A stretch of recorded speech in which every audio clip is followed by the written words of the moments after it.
Oke, selamat pagi, selamat siang, selamat sore, selamat malam untuk teman-teman semua.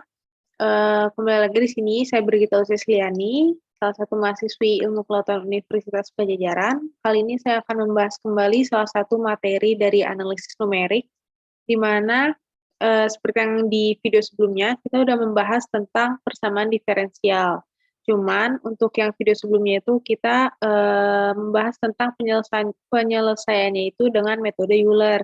Nah, untuk video kali ini, saya akan membahas tentang penyelesaian persamaan diferensial dengan menggunakan metode Runge-Kutta. Oke, sebentar.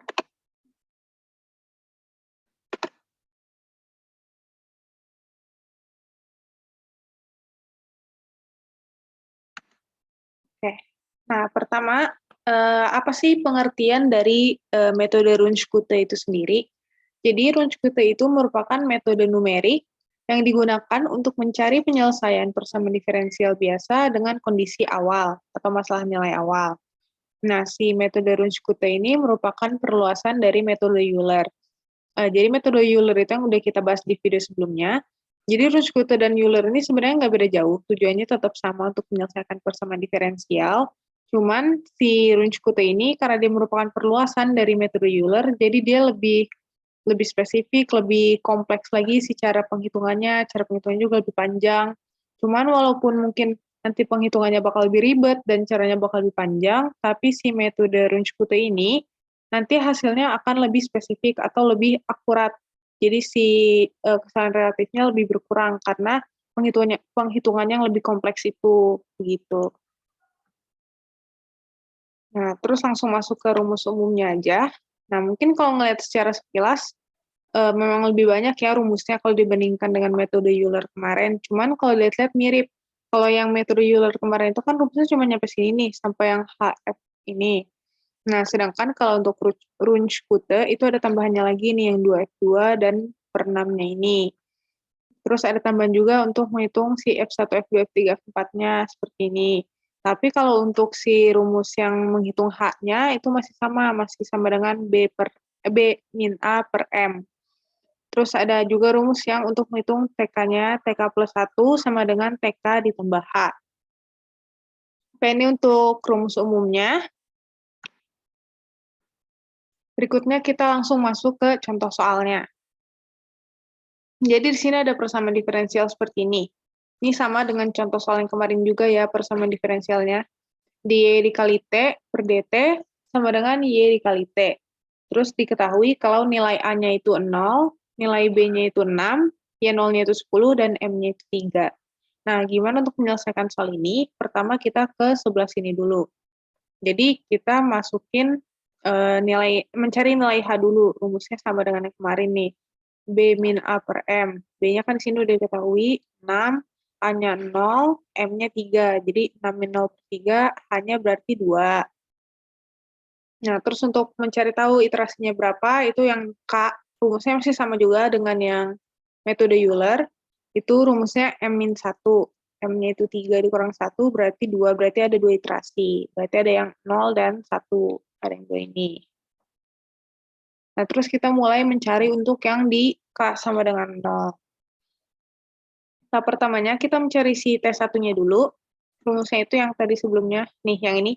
TK plus 1 sama dengan TK plus H. Nah, dimasukkan. Berarti T0 plus H sama dengan T0-nya itu 0. Ditambah H-nya tadi ini 2. Berarti T1 sama dengan 2. Nah, baru habis itu dimasukkan ke rumus yang panjang ini nih, yang ada banyak. Mencari nilai F1, F2, F3, dan F4-nya. Nah, dimasukkan rumus F1-nya, F dalam kurung T0, ya 0.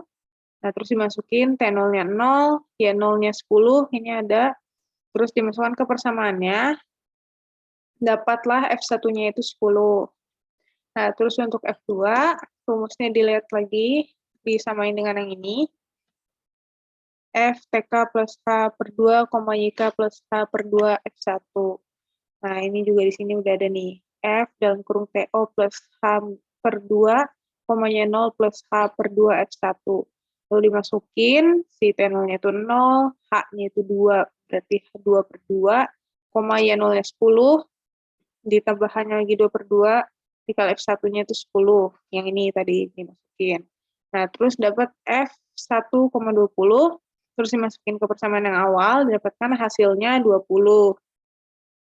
Terus berikutnya rumusnya masih sama juga di yang F3 dan F4, di F3 dimasukin angka-angkanya, nih P0-nya 0, plus 2/2 di koma 10, ditambah 2/2 dikali F2-nya, yang ini F2-nya dimasukin 20, terus dapat F1,30 dimasukin lagi ke persamaan yang awal, lalu dapat hasilnya 30.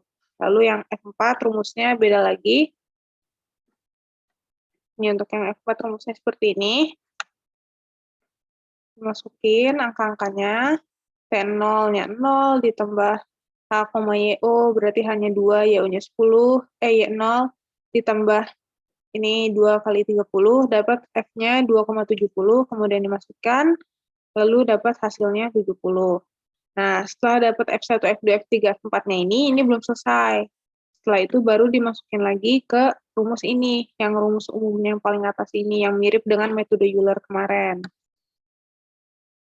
Nah, terus dimasukkan, nih, di sini, dimasukkan angka-angkanya, jadi F1-nya 10 dimasukin, dikali 2 F2 berarti 2 kali 20, 2 kali F3 berarti 2 kali 30, terus F4-nya 70, setelah dihitung, kemudian dapat hasil untuk K0-nya itu berarti 70. Nah, berikutnya, untuk yang K0-nya udah dapat kan, berikutnya kita ke yang K1. Caranya juga tetap sama, jadi kita cari si T2-nya dulu, rumusnya yang tadi. Berarti T1 ditambah H, T1-nya kan tadi ini 2, berarti 2 ditambah 2, 4.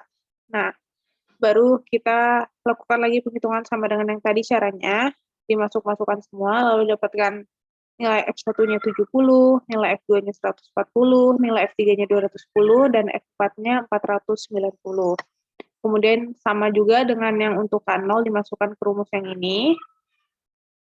Lalu diketahui bahwa untuk yang K1 hasilnya itu berarti 490. Jadi untuk yang K0 hasilnya 70, yang K1 nilainya 490.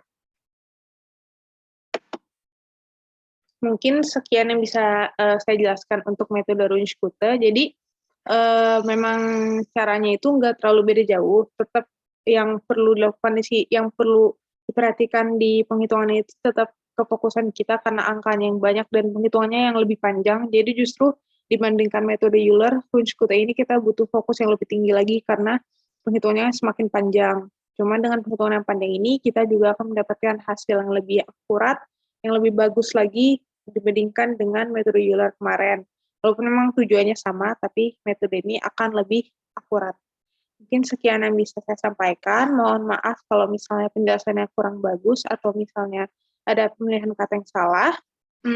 Kritik dan saran yang membangun akan sangat saya terima. Boleh langsung tulis saya di kolom komentar.